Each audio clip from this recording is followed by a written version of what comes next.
안녕하세요. 제도권 주식 분석입니다. 자, 누군가에게 무엇을 제안한다 혹은 판매한다 라는 입장에서 살펴보면 사실 여간 힘든 일이 아닐 수가 없는데요.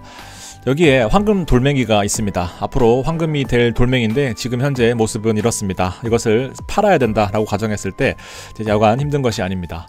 제가 이 팔란티어라는 종목이 있는데요. 이 팔란티어라는 종목을 거액자산가한테 제안하는 과정을 한번 설명드리겠습니다. 사실 팔란티어는 지금에서야 아주 많이 알려지고 엄청 핫한 종목이지만 이 당시에는 크게 유명하진 않았습니다.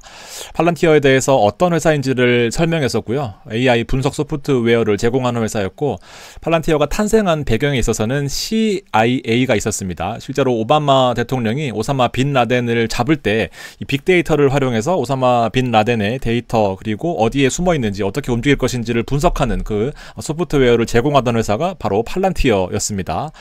그리고 이런 팔란티어가 꾸준히 우상향을 하면서 실제로 어닝 시즌에서 이런 6분기 연속으로 수익성을 보고하면서 전반적으로 바닥에서 기고 있던 주가가 조금 올라오는 그런 과정이었고요. 실제로 상장을 하면서 팔란티어가 2020년 9월 달에 역사적인 발걸음을 내딛게 됩니다. 그러면서 성적표를 보게 되면 실적에서 전반적으로 아주 크게 개선되는 모습을 보였고요. 그동안 정부 매출만 발생했던 팔란티어는 민간과 기타 매출로서 실제로 정부 매출을 뛰어넘는 성장성을 보이기도 합니다. 자, 그런 팔란티어가 실제로 엔비디아가 폭등하던 시절에 팔란티어가 조금 오르는 그런 모습을 보였었는데요. 성장 잠재력과 보안 솔루션 니즈 그리고 민간까지 확대되는 그런 팔란티어를 보면서 자, 저는 이거다라고 생각을 했습니다. 그러면서 마지막 액션 페이지라고 하나요? 뭐라 그래야지? 히든 페이지? 하여튼 결정타를 날리기 위한 페이지를 작성을 했는데요. 자, 엔비디아는 우리가 알다시피 23년 말부터 24년 그리고 25년 현재까지 엄청난 주가 상승을 기록하고 있는 대표적인 그 배경 하나가 GPU, HBM 등 AI 반도체를 만들기 위해서 무조건 필요한 매출이 발생되는 그런 구조였습니다. 자, 그러면서 TSMC가 위탁 생산을 하는 그런 과정에 있었고요. 나머지 상대적으로 마이크로소프트와 아마존은 지금도 마찬가지지만 주가가 어떤 돌파구를 찾지 못하고 있는 그런 모습인 거죠. HBM 그리고 GPU 반도체는 많이 구비를 해놨는데 실제로 매출을 어떻게 발생시킬지가 고민이었던 겁니다. 자, 그런데 팔란티어는요, 자, 그들의 연결고리를 한 거죠. 하드웨어를 바탕으로 GPU를 구축해 놓은 그리고 소프트웨어를 바탕으로 이 데이터를 어떻게 활용하는지에 가장 중요한 연결고리 역할을 했다라는 것이 바로 팔란티어였습니다. 자, 이런 조금 제가 압축을 하긴 했는데요. 자, 이 당시에 주가가 39불이었거든요. 현재 주가는 39불에서 무려 116불까지 상승하는 모습 보였습니다.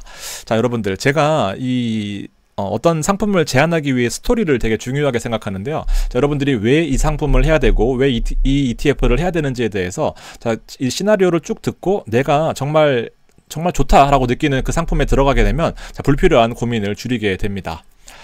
자, 투자의 고민 얘기도 좀 해볼 텐데요. 사실 이런 시나리오나 스크립트를 짜는 것이 저는 핵심이다라고 생각을 합니다. 그 원론적인 얘기가 좀 지루할 수 있겠지만 그 원론적인 얘기와 그리고 실무적인 그 간격을 좁혀주는 것이 바로 이런 이론적인 내용이거든요. 그래서 실무적인 감각이 없이 소개만 한다라고 한다면은 저는 뭐 여러분들한테 이렇게 당당하게 방송을 할 수 없었을 것 같습니다. 대표적으로 우리가 투자가 잘 안 되는 이유 중에 하나가 이 괴리거든요. 괴리.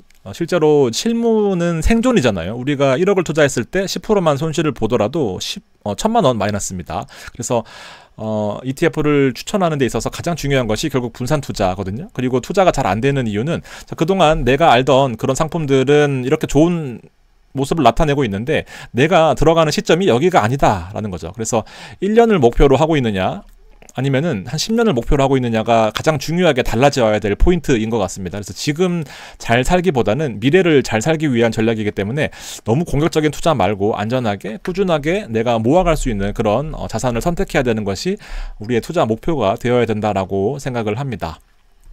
자, 그런 관점에서 우리가 가장 유명하게 생각하고 있는 것이 바로 스파이인 거죠. 분산 투자로서 총 500개의 종목에 나누어 투자를 하면서 많은 비중을 차지하고 있는 것은 6%, 6%, 그 다음에 4%, 3%. 대부분의 포트폴리오가 빅테크 위주로 중심이 되어 있고 나머지 종목들로 분산되어 있는 것이 바로 대표적인 ETF의 형태들이다라고 볼 수 있겠습니다. 자, 그런데 이런 종목들은요, 분산되어 있는 만큼 개별 종목의 영향도가 아주 미미하다라는 것을 알 수 있습니다. 즉 무슨 말이냐면은 장기적인 성과에 집중하고 있는 대표적인 자산이 바로 스파이다라는 거죠. 말씀드렸던 것처럼 역사적인 SPY, S&P 500에 투자하는 ETF를 보면요, 역사적으로는 누가 봐도 엄청 가파르게 성장을 했습니다.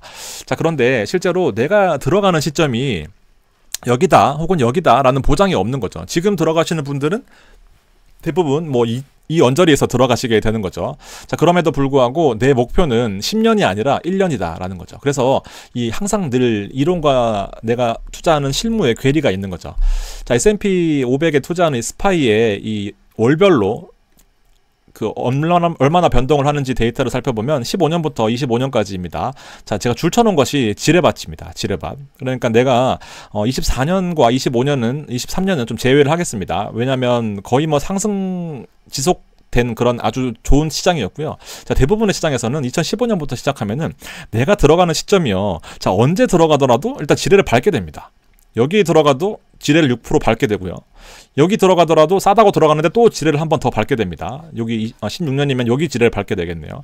곳곳에 지뢰들이 있어요. 그러면서 한두 번 시장이 좋았을 때 또 확신을 하게 되고, 아, 내 실력이 단기적인 성과에도 성과를 낼 수 있구나라고 판단을 할 수 있는 그런 큰 착오가 되는 거죠. 마찬가지로 17년도 지뢰가 별로 없었지만 18년도에 또 지뢰를 밟게 되죠. 언제 들어갔느냐 시점이 뭐 중요하다라고 볼 수도 있고, 장기적인 투자를 했다라면 크게 중요하지 않을 수 있습니다만, 자, 대부분의 저도 마찬가지고요. 2년 이상 장기적인 성과를 추정해본 상품들이 없기 때문에, 뭐 국내 주식만 해봤지 미국 주식의 장기적인 성과에 투자를 해본 경험이 없기 때문에, 자, 우리가 이 타이밍을 정확히 맞춘다라고 하더라도, 몰랐다가 떨어진 이 시점에 들어간다라고 하더라도, 자, 언젠가 한 번은 지뢰를 밟게 되는 것이 이 대표적인 SPY의 장점이자 단점이다라고 볼 수 있겠습니다. 자, 그래서 우리가 찾아낸 우리 유튜버들을 바탕으로 이제 좀 젊은 분들이 찾아낸 방법이 결국 주식수를 모아가자라는 전략인 거죠. 왜냐하면 주식수를 모아가게 되면 중간에 안 팔잖아요. 그래서 장기 투자를 강제적으로 좀 해보자라는 거였고, 그 대표적인 수단이 바로 ISA나 연금이었던 거죠. 타이밍을 잡기 너무 힘들기 때문입니다. 그래서 스파이나 SCHD 같은, 그리고 QQQ 같은 나스닥을 주식수를 모아가는 과정에서 여러분들이 또 얻는 부분들이 있을 겁니다. 재미는 없을 수 있어요. 그렇지만 시드가 어느 정도 모이게 되잖아요. 여러분 1억을 모으게 되면 2억이 빨리 모이고, 2억이 빨리 모이면은 또 2억이 시드가 되면서 또 이만큼을 또 벌어주잖아요. 5억이 모이면 또 이만큼을 벌어줄 거고요. 요만큼만 벌면 1억인 겁니다. 그렇기 때문에 또 이 자산이 모아갈수록 점점 좁혀지는 이런 부분들을 또 알 수가 있습니다. 그래서 중간에 팔지 않기 위한 대표적인 전략이 주식수를 모아가는 과정입니다. 그래서 100주, 200주, 500주를 목표로 한 다음에 1000만 원을 내가 지금 현재 가격에서 모으려고 봤더니 평가 금액이 900만 원이다. 그런 포트폴리오를 조정하면서 꾸준히 이런 시트 같은 거를 여러분들이 만드셔서 배당 수익률을 뭐 한 주당 100원씩, 한 주당 뭐 50원씩, 뭐 여러분들 그 뭐 자산 포트폴리오 배분에 따라서 60원인지 뭐 150원이 될 수도 있고요. 그렇게 해서 계속해서 주식수를 혹은 시드를 모아가는 과정을 겪어보시면은 또 다른 또 돌파구가 있을 거다라고 생각을 합니다. 자, 그럼에도 불구하고 저렇게 해본 사람들은 많지 않기 때문에 제가 정말 현실적으로 강조드리는 부분이 바로 금투자인 거죠.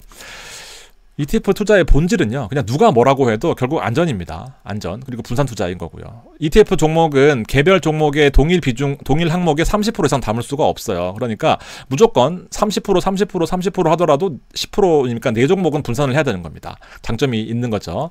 자, 그리고 타이밍에 대해서 수많은 이제 부담을 줄여주는 거죠. 분산되어 있기 때문에. 그리고 개별 종목 같은 고수익보다는 무딘 변동성. 나는 그냥 꾸준히 모아가는 그런 전략을 할 수 있는 게 ETF인데, 자, 대부분의 자산이 빠지기에 투자하는 사람들은 없잖아요. 대부분 오르는 것에 투자한단 말이죠. 근데 이 아까 보셨다시피 계속 오르진 않아요. 그러다 보니까 이 2달 연속 혹은 3달 연속 빠지게 되면 이게 또 심리적으로 많이 흔들린단 말이죠. 동공지진이 오는 거예요. 그 연간 상승률에 대해서 자주 표현을 드리는데, 솔직히 연간 상승률은요, 그냥 말 그대로 연간 상승률입니다. 제가 이 월별 데이터를 많이 보는 이유가 실제로 월별에 이렇게 지뢰가 얼마나 많은지, 이게 바로 변동성이고 표준 편차거든요. 이런 것들을 좀 참고하시면서 연평균 수익률은 그냥 사실 갖다 붙이면 코걸이고 뭐 귀에 붙이면 귀걸이인데, 자, 월별 수익률은 정말 현실적인 투자입니다. 우리가 월별로는 적어도 이제 얼마 벌었는지를 체크를 많이 하시잖아요.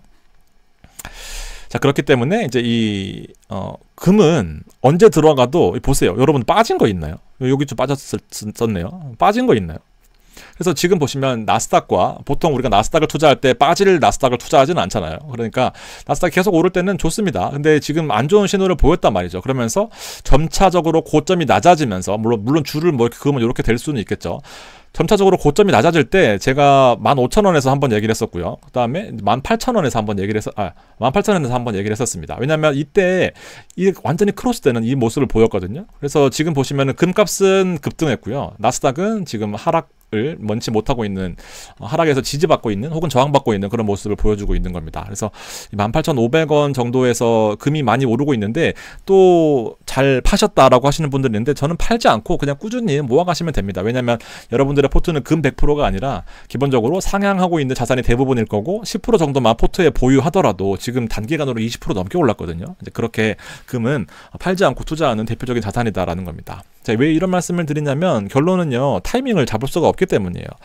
한 방향으로만 쭉 가면 좋겠지만 아까 말씀드렸다시피 시장에 두세 번 흔들어 버리면 우리는 그런 멘탈이 없고 그런 전문적인 뭐 지식을 가지고 있거나 아니면 원칙을 가지고 투자하는 게 아니기 때문에 금을 보유하고 혹은 채권을 보유하고 혹은 커버드 콜을 보유한다라는 것은 장기적인 투자에서 좀 필요한 전략이다라고 생각합니다. 그리고 1년을 목표한다라고 한다면 1년에 많은 투자를 해야 될 것 같고요. 장기적인 성과를 추구하는 3년 이상 혹은 뭐 장기 투자는 또 그에 맞는 전략이 필요한 거죠. 그래서 자, 1년을 놓고 보면요, 이런 사이클에 어느 부분에 있을지도 모르고 하락일지 상승일지도 모르는 이 사이클이기 때문에 정말 단기로 들어가는 그 상품에 들어가야 되는데 보통 경제적인 사이클은 3년에서 5년 정도 보잖아요. 그러면 내가 실제로 잘못 들어가서 뭐 물가 상승돼서 인플레이션 막 증가하고 막 시장이 안 좋을 때 들어갔다라고 하더라도 결국 돌고 돌아서 여기 다시 오는 겁니다. 그래서 내가 어느 시점에 있는지를 잘 판단할 수 있고 지금으로서는 우리 여기 정도에 있겠죠. 금리 인하를 할지 말지 경기가 좀 축소됐고 금리 인하 하려고 했더니 다시 경기가 좋아지고 있고 여기서 지금 치열한 줄다리기를 하고 있는 겁니다. 그래서 지금 조금 혼란스러운 국면이긴 한데 자, 이렇게 사이클까지 같이 보려면 3년에서 5년 정도 시간이 필요하다라는 이 큰 사이클을 좀 보셔야 됩니다. 내가 단기적으로 막 움직이고 싶은 게 저도 마찬가지고 여러분들도 마찬가지고 또 여러분들이 또 믿고 따르는 그런 사람들이 한마디 하면 흔들리게 되거든요. 근데 이런 기본적인 경제 사이클을 기억해 두시고 내가 어느 수준의 투자를 하고 있는지를 좀 반드시 판단하셔야 된다라는 겁니다. 자, 이제 본격적인 말씀을 드릴 건데 표준 편차 말씀을 드릴게요. 결국 표준 편차가 중심으로부터 얼마나 변동하느냐, 표준 정기분포를 가정했을 때 중심으로부터 나스닥 같은 경우에는 1.1%씩 움직이고요. 하루의 변동폭입니다. 그러니까 되게 많이 움직이는 거예요. 1억이면 100만 원씩 움직이니까 뭐 얼마 안 돼 보이지만 정말 큰 돈입니다. 10억이면은 1000만 원씩 움직이는 거잖아요. 자, 슈드 같은 경우는 0.7%입니다. 자, 얼마 안 돼 보이지만 나스닥 대비해서 40% 가까운 변동성이 감소되는 모습 보여주고 있죠. 근데 저 같으면은 이렇게 빠지는 개별 종목들을 너무 무서워요. 그리고 시드가 만약에 1000만 원 이하다라고 한다면은 이런 변동성 가지고는 큰 돈을 벌 수 없기 때문에 뭐 내 자산이 1, 2천이다라고 한다면은 또 다른 방법을 강구를 해야 됩니다. 그렇지만 뭐 시간이 많아서 슈드를 모아가겠다 아니면은 좀 안전하게 지키겠다 1000만 원조차도 지키겠다 하시는 분들은 또 이렇게 판단이 될 수 있을 겁니다. 아무튼 저는 슈드의 대부분의 포트폴리오로 들어간 이유는 변동성이 싫어서입니다. 왜냐하면 잃게 되면 30% 잃게 되면 70만 원만 남게 되면은 연간 10%씩 번다라고 하더라도 77만 원이고요. 또 이걸 그대로 복리 투자해서 또 10%를 벌어야 84만 원이고요. 또 10%를 벌어야 93만 원입니다. 원금 회복하는데 한 세월인 거죠. 그래서 절대로 잃지 않은 투자가 가장 기본 원칙이다라는 거죠. 1년이건 3년이건 그 증권사 계좌 만들어 보시면 가장 중요하게 생각하는 게 바로 투자자의 적합성 원칙이거든요. 적정성 원칙이랑. 그러면 그게 뭐냐면은 얼마나 공격적인 투자를 선호하느냐예요. 그러면 내가 너무 공격적인 투자를 선호하지 않으면 안전한 종목만 투자할 수 있고 뭐 그런 게 있습니다. 근데 어느 누가 위험하게 투자하고 싶습니까? 그냥 많이 벌고 싶은 거지. 근데 공격적인 투자를 원합니까? 안전한 투자를 원합니까? 사실 질문 자체가 되게 웃긴 건데 그 어느 한 명도 위험한 투자를 원하지는 않는다라는 건데 막상 투자를 해보면 그게 실무와 이론에 또 괴리가 있는 거죠. 이렇게 되는 거예요. 결국 원금 회복에 그 많이 오른다는 미국 주식에 투자하면서도 원금 회복에 집중할 수밖에 없는, 이거 한 번 빠져서 잘못 들어가 30% 빠지면요 3년 반 고생해야 되는 거예요. 그렇죠? 그러니까 항상 제가 늘 강조해드리는 것 중에 하나가 벌 때는 많이 못 벌어요. 그리고 인생에 별로 달라지지 않습니다만 잃으면 인생이 달라질 수 있고 힘들어질 수 있는 그런 사례들이 되게 많습니다. 그래서 그런 부분들 좀 참고하시고요. 자, 오늘 주제가 결국 그 큰 사이클의 영향을 받지 않고 1년 이내 혹은 1년보다 3년 정도 혹은 뭐 그 이상도 가능한데 많이 움직이지 않는 ETF입니다. 자, 0.5% 움직이거든요. 앞서 보셨던 슈드, 우리가 대표적으로 배당주의 배당을 받으면서 주가 상승보다는 안전한 배당이 성장하는 종목에 투자하는 그 배당주보다도 무려 20-30%가 더 낮은 변동성을 보이고 있는 것이 바로 에이스 미국 나스닥 100 채권 혼합형 ETF입니다. 자, 대표적으로 나스닥도 있고요. 그 다음에 S&P도 있습니다만 둘 다 비슷한 스킴을 가지고 있어요. 정말 작은 미세한 변동으로 움직이기 때문에 큰 차이는 없습니다만 제가 혼동해서 말씀을 드리겠습니다. 438100 코드를 쓰고 있고요. 표준 편차가 무려 0.5%입니다. 그러니까 아주 작게 움직인다라고 보시면 돼요. 그러니까 변동성을 보시면 65% 정도의 확률, 68% 정도의 확률로 여기 안에서 0.5% 움직이고요. 그리고 이 시그마를 두 번 곱하면은 95%의 확률로 벌어지게 되거든요. 95%의 확률로 1%씩 움직인다라는 거예요. 대부분의 확률은 진짜 많이 오르면 1%고요. 진짜 많이 빠지면 1%라는 겁니다. 그러니까 아주 적게 움직인다라고 생각하시면 됩니다. QQQ는 참고로 그냥 1.1입니다. 곱하기 2배 하게 되면 2배씩 움직이는 거니까, 자, 2배 오른다고 해서 뭐 인생이 크게 달라지지 않지만 2배 빠지게 되면 회복하는 데 있어서는 재앙입니다. 그게 결국에 미국 주식이든 한국 주식이든 간에 회복하는 데 집중이 돼버리면은 지쳐요. 장기 투자건 나발이건 간에 한 달도 투자하기가 쉽지 않습니다. 그러면서 또 다른 변동성, 또 다른 또 회복하는 데에 집중하려면 더 위험한 리스크를 져야 되잖아요. 그렇게 되면 투자가 과연 투자가 맞는지를 다시 한번 생각해 보셔야 되는 거죠. 저렇게 안전하게 움직이면서요, 실제로 438100의 우리 에이스 나스닥 100 채권 혼합형 ETF, 그리고 SPX는 S&P 500 인덱스 지수입니다. 그리고 QQQ는 아시다시피 나스닥 지수예요. 자, 1년간의 성과를 보면요, 1년간 성과는 S&P 나스닥 여러분도 아시다시피 30%씩 올랐습니다. 26%, 28%인데 지금 조금 빠졌네요. 2월달 들어서 조금 빠져서 26%, 28%인데요. 실제로 나스닥의 공격적인 투자와 S&P와 별 차이가 없어요. 근데 변동성은 훨씬 크죠. 근데 이제 22% 올랐습니다.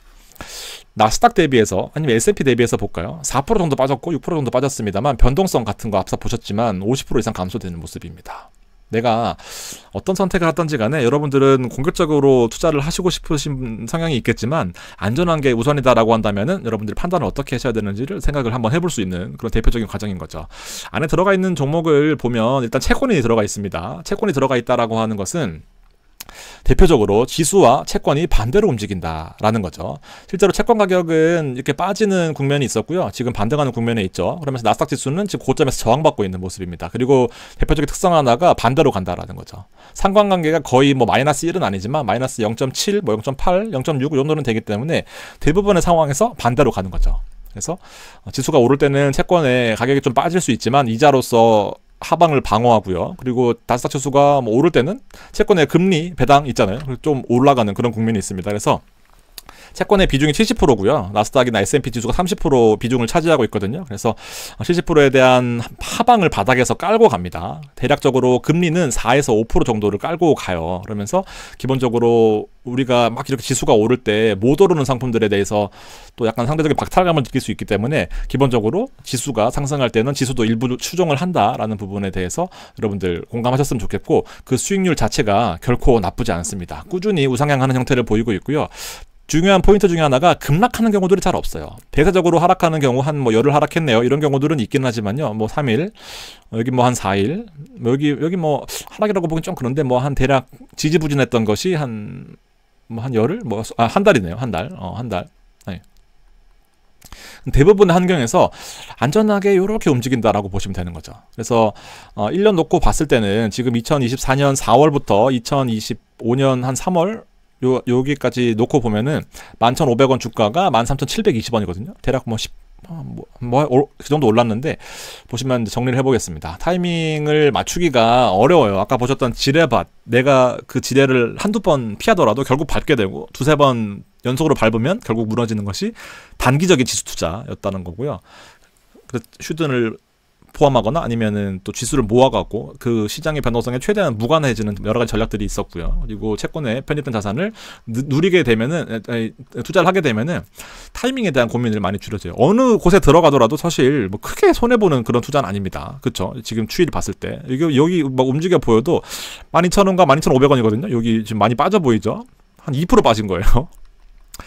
포트폴리오 측면에서 대략 30% 이상 편입이 가능하다. 그러니까 초보자들이 하시기에는 이런 포트폴리오를 넣어 놓으시면은 그냥 은행 예금보다는 무조건 낫다라고 생각하시면 됩니다. 자산 규모나 아니면 다른 자산이 너무 공격적이다라고 한다면은 이런 비중이 달라질 수는 있겠지만 실제로 주식에 30%밖에 안 들어가고 채권에 70%다 보니까 퇴직연금 IRP 같은 거에 100% 편입이 가능한 그런 장점도 있다라는 거죠. 총보수는 0.15를 쓰고 있습니다. S&P 나스닥 거의 비슷하니까 그냥 S&P를 가지고 왔습니다. 이 내용을 정리를 해드리면요. 설정일은 22년 8월 26일이에요. 채권 혼합형이 예전에 우리 펀드 하던 시절에는 인기가 많았습니다만 펀드의 기초자산이 주식이 국내 주식에 들어가 있다 보니까 이자도 낮고 그 다음에 주식도 안 오르고 마이너스가 나는 경우들이 많았단 말이죠. 근데 지금은 국내 주식이 미국 주식으로 바뀌었고요. 그리고 국내 채권이 아니라 뭐 미국 채권도 있고 국내 채권도 같이 섞여 있습니다. 그래서 큰 이제 괴리는 없을 거예요. 그래서 1개월, 3개월, 6개월, 12개월의 수익률을 보면은 1개월에 0.11, 3개월에 6.25, 그다음에 뭐 꾸준히 우상향합니다. 웬만하면은 하락하기가 쉽지 않아요. 웬만하면은 나스닥이 폭락하면서 채권 가격은 또 급등하고 뭐 이런 경우에 동시에 맞아 떨어졌을 때 하락하는데 잘 일어나지 않습니다. 반대로 움직이기 때문에. 주식의 30% 이하 비중을 투자하는 채권 베이스 ETF입니다. 그리고 채권은행은 분리되기 때문에 IRP에 100% 투자할 수 있다라는 거. 리밸런싱도 정기적으로 한다. 뭐 이렇게 보시면 되고요. 채권에 투자하는 ETF의 특성들이 몇 가지가 있습니다. 결과적으로 주식과 채권을 혼합하고 있는 거고 배당 수익도 있고 채권 금리의 수익도 있고 그다음 시장이 빠질 때 완충작용한다라는 포인트, 하방을 방어한다라는 포인트는 금이든 채권이든 커버드 콜이든 뭐 리츠든 간에 어떤 상품이든지 보유를 하셔야 돼요. 그래야 장기적인 투자를 할 수 있고 지뢰를 밟아도 보호해 줄 수 있다라는 거죠. 한 번에 무너지면 답이 없습니다. 그래서 나스닥도 S&P도 동일한 스킴이긴 한데 저는 그래도 70%의 채권이 들어갔다라는 점을 감안했을 때 S&P보다는 나스닥이 뭐 둘 다 비슷하긴 한데 낫다라는 판단을 하고 있습니다. 그래서 실제 데이터를 보면 S&P 500 그리고 타이거 S&P 500 타이거 왜 들어가는지 모르겠지만 S&P 500이냐 나스닥이냐 갈라집니다. 그래서 이 ETF로 30%를 맞추고요. 나머지 미국 중장기 국채에 들어가고 우리나라에서 미국에 상장된 채권들 들어갑니다. 그래서 미국 중장기 국채 섞여 있고요. 우리나라에서 망하지 않을 ETF 채권들이 들어가고 여기서 만기가 25년, 24년, 25년 짧아요. 그러다 보니까 뭐 크게 걱정할 거 없이 중장기 채권들 같은 경우에는 또 금리 변동성에 민감할 수 있거든요. 그렇기 때문에 그런 부분들에 크게 신경 쓰지 않고요. 국내외 단기채에 들어가면서 금리의 영향까지도 매우 미미하게 안전적으로 이렇게 올라간다라고 보시면 됩니다. 그래서 주식의 성과에 따라서 추가적으로 수익이 나거나 아니면 하락하더라도 채권이 방어해주는 역할을 한다라는 거죠. 그래서 너무 초반부터 공격적으로 하시거나 아니면 자산이 모였을 때 더 큰 부를 위해서 더 높은 변동성을 감내한다라고 한다면은 시장의 한두 번 하락 때 아주 크게 손실을 보고 또 결국 회복에 집중하는 그런 반복되는 결과를 낳을 수 있기 때문에 여러분들이 어떤 투자를 선택하시던지 간에 이렇게 좀 살림을 꾸리는 것이 낫지 않겠나 생각합니다. 앞으로도 이런 시리즈를 더 설명을 드리고요. 그리고 이런 것들만 하면 재미없으니까 개별 종목도 설명드릴 거고 정말로 여러분들한테 제가 강남의 큰손 분들이 투자하시는데 제가 이렇게 꼬셔보겠습니다 하는 그런 마인드로 앞으로도 상품을 준비해 보도록 하겠습니다. 원하시는 것만 잘 선택할 수 있도록 그렇게 도와드리겠습니다. 감사합니다.